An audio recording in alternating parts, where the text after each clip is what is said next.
So my name is Sara-Jane Boden. In my workspace and in the industry, I'm called SJ, but I have another group of friends and family and who call me Sarah. But yeah, I'm a mom. I am a proud mom. I am also a partner, and I'm a student. I'm currently doing my MA at Wits. And I am also the founder and leader of SoulProviders Collective and Suketchi, which are two agencies. SoulProviders Collective is a medium-sized creative agency, and Suketchi is a mini boutique or couture branding and illustration agency.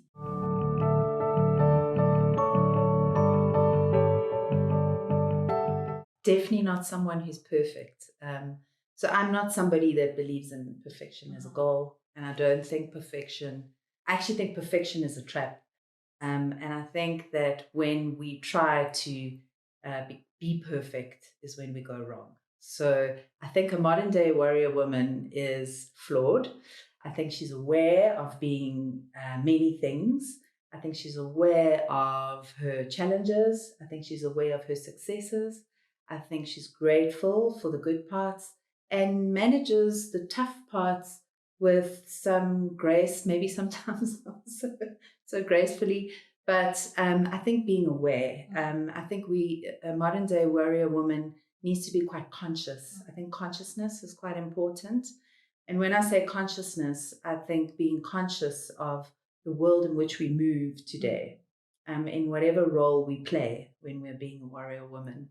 And yeah, I think a warrior woman needs to be more aware of things like boundaries and making sure that we get our energy right and we balance. I don't think we can get it perfect, but trying our best to make sure that we have time for ourselves, time for our work, and quite critically, whatever role we're in, when we have that hat on, to be present and to give it our all. So when you are being warrior mom, it's about being present as warrior mom. When you're being warrior leader, it's about being present as warrior leader. Same as warrior student.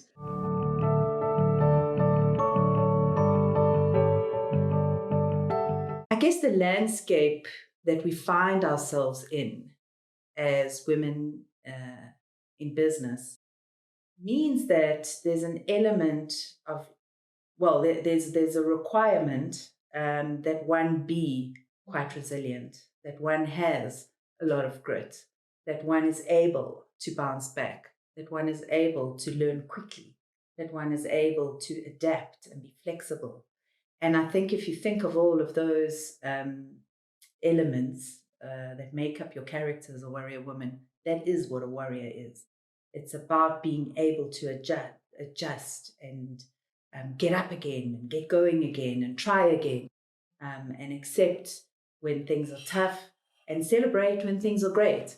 And then, to be grateful for what we have and to still have the energy to keep dreaming and having visions and believing that despite the conditions and despite the context in which we work, which we can say is particularly difficult, can be quite difficult, to know that when we make it through these tough times, we actually are preparing ourselves for the worst, toughest conditions, which makes us even stronger.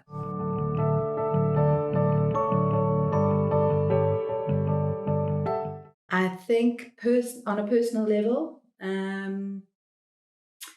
I think it's been about coming to terms with the realities that being a warrior woman creates in your life. And what I mean by that is that when you choose to walk a path that's different to other people, there's a lot of good things that come with that, and there's a lot of struggles that come with that. And I think it's about embracing, sounds very cheesy, but the journey and embracing the process and learning that sometimes you are going to have very painful moments and sometimes you're going to have really wonderful moments, and understanding that both of those play a role in creating your world and your reality?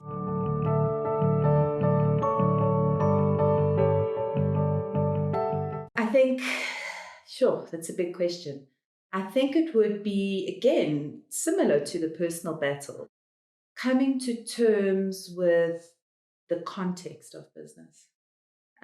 Because I think as an entrepreneur, sometimes we start off quite with a lot of idealism.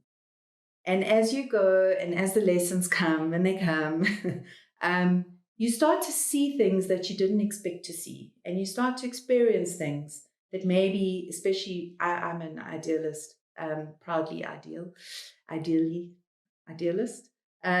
You don't imagine some of the stuff you're going to come across. And I often say, you see the underbelly of the world when you're an entrepreneur. You learn about people and you learn about personalities and you learn about relationships and you learn about business. And business is not always pretty. In fact, business, like most things in life, also has a dark side.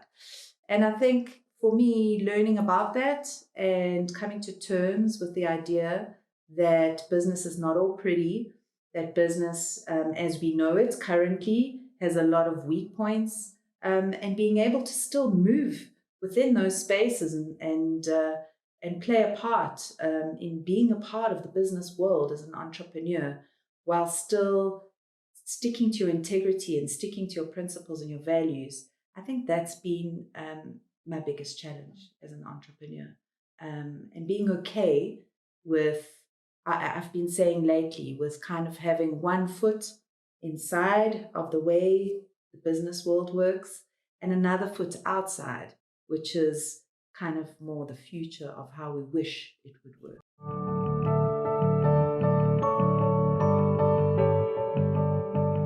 Well, again, it's important for women to see themselves as warriors because we are the warriors. But the way the world has been shaped has meant that our story hasn't necessarily been told in that way. And women have often taken a back seat and still do today, often are relegated into the second citizen status. And I think it's important for us to be warrior women and to celebrate being warrior women, because there's no reason why we shouldn't be. I think that we have lived in a world that's been carved and sliced and diced and shaped by men, and they've done okay. Have they done things in the way we would? I don't know. I think our approach to doing things would be different. And I think that adds a lot of value and that creates a lot of opportunity for a world that has always been troubled, but is troubled in a way that we all know about it now. And I think warrior women have a lot of value to bring to the world and have solutions when the guys are running out of ideas. So I think it's our turn, and I think it should have always been our turn, but it hasn't worked out that way. So I think it's important to have warrior women who set the tone now and who show how to stand up and how to lead and how to be present and how to be considered, and to create a kind of aspirational sense for other women out there who would like to become warrior women themselves.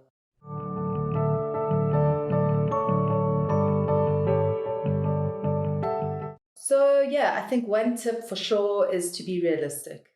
I think that one needs to be aware of the kind of landscape that we're working in and the landscape that we're moving in.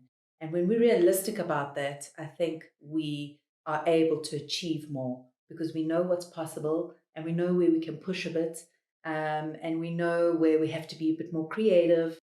So I think to be realistic about the landscape that we're working in. I think trying to pretend everything's okay or that we can do it all as well, in terms of our own energy and our capacity. I think we need to be realistic about that too.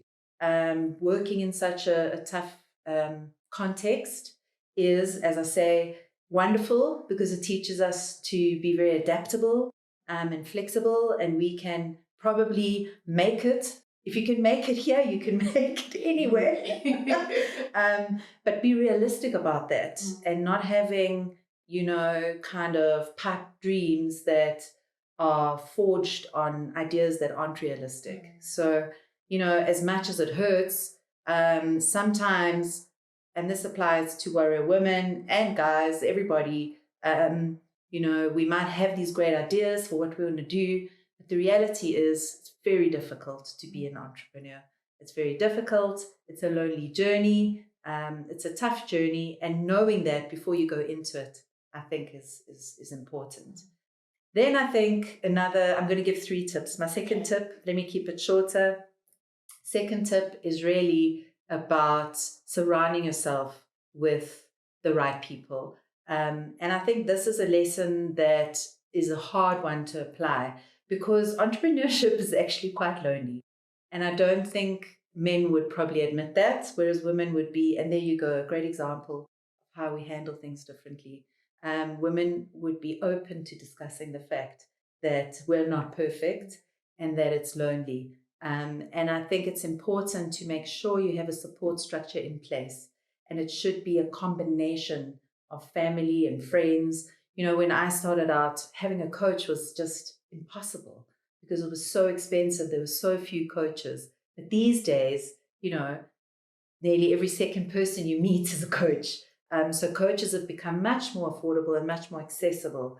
Having a mentor. In the early years, again, when I was starting out, there were very few female women in business that I would come across, or female entrepreneurs. We're still quite rare. I think we've just dropped to 18% of entrepreneurs in South Africa are women. Only 18%. So, and we lost 15% in the last quarter, in the last year, the last financial year.